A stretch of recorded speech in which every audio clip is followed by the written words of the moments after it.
La famille est un lieu de passation, un lieu où on se transmet l'amour, toutes les qualités que l'on a et la conversation, les enseignements qu'on a reçus. Comme on voit par exemple les grands-parents raconter leur enfance aux petits-enfants pour qu'ils sachent qu'ils ne sont pas tout seuls sur la planète, que ce qu'ils expériencent, ce dont ils font l'expérience n'est pas quelque chose d'unique, que d'autres ont fait ces expériences avant eux et ont réussi à passer les épreuves par lesquelles ils passent pour les encourager. La famille est un lieu de construction de la personnalité. On apprend à l'enfant à parler et vous partagez votre langue avec l'enfant. Si vous êtes français et que vous parlez français à la maison, l'enfant apprendra le français. Si vous parlez 2 langues à la maison, l'enfant apprendra 2 langues. Vous lui apprendrez également à marcher, à manger, à dormir, à s'installer dans la chambre.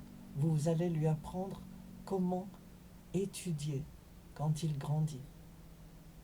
Et de la même façon, les chrétiens sont invités par Dieu, et en fait c'est un commandement.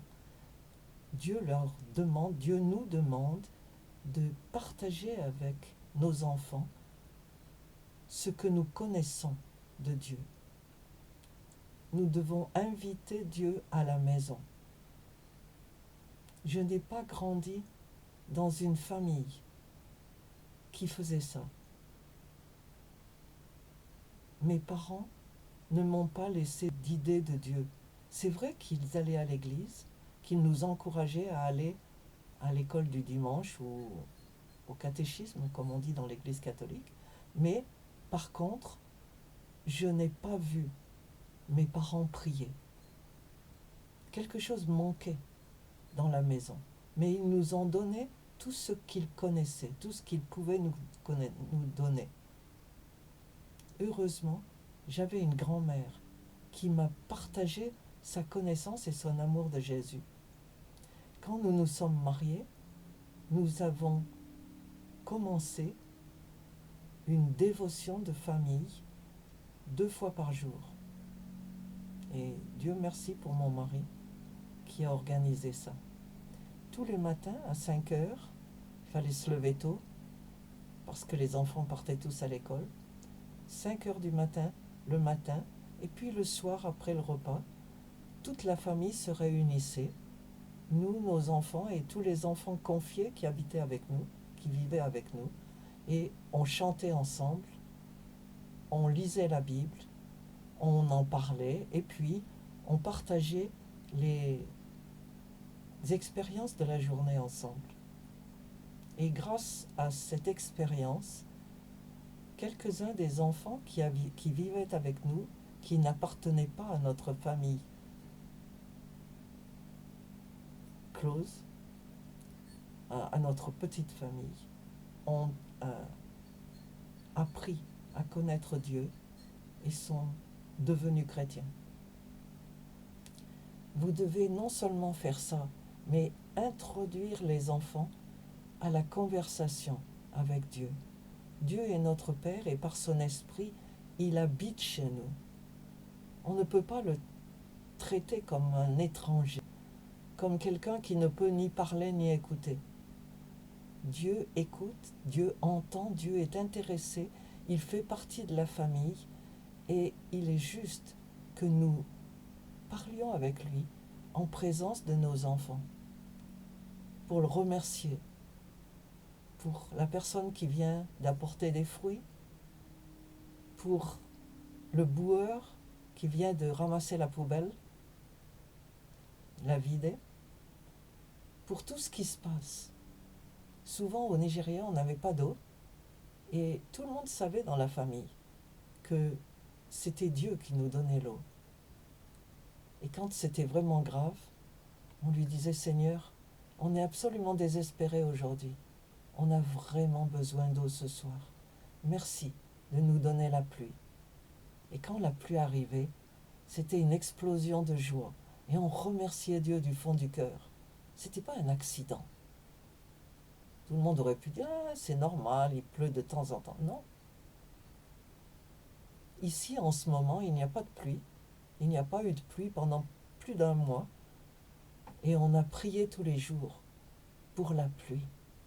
Seigneur, donne la pluie à notre ville, à nos champs.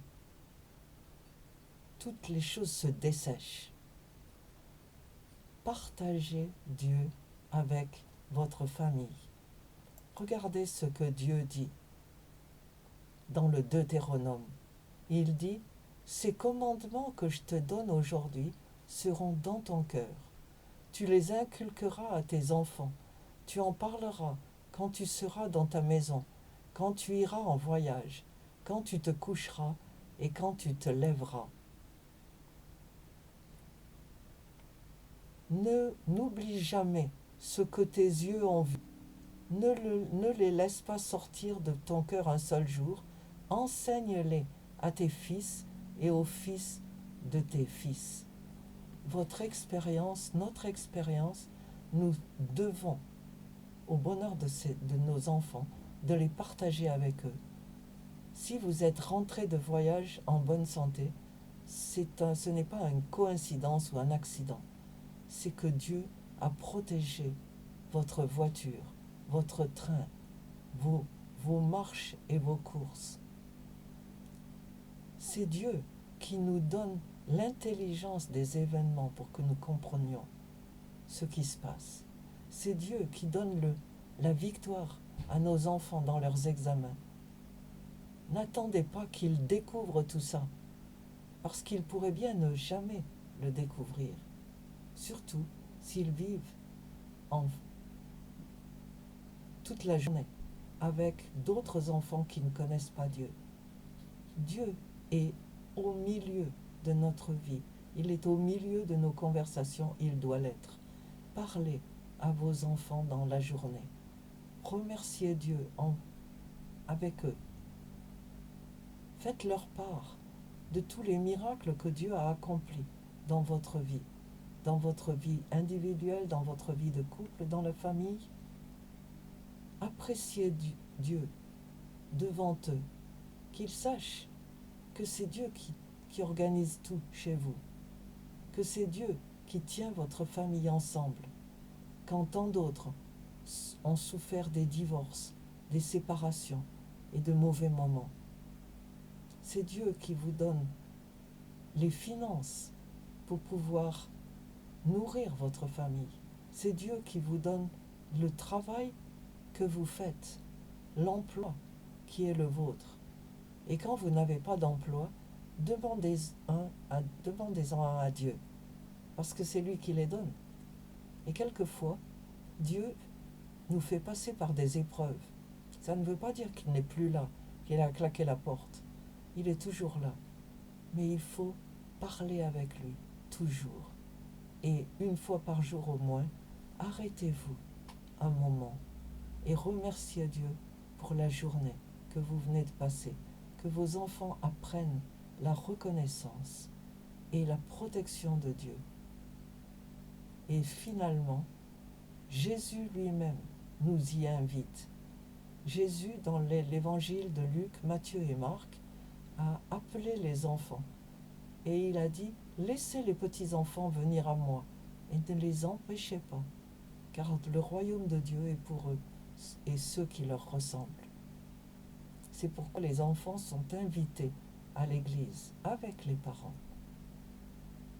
Jésus a grondé, a rabroué les disciples quand ceux-ci pensaient que les enfants allaient le déranger et qu'il leur disait de se reculer pour que les parents puissent parler tout seuls avec Jésus. Jésus a dit non. J'aime les enfants. Laissez venir les enfants. Laissez venir. Alors, aidez vos enfants à découvrir Dieu et vous serez récompensés.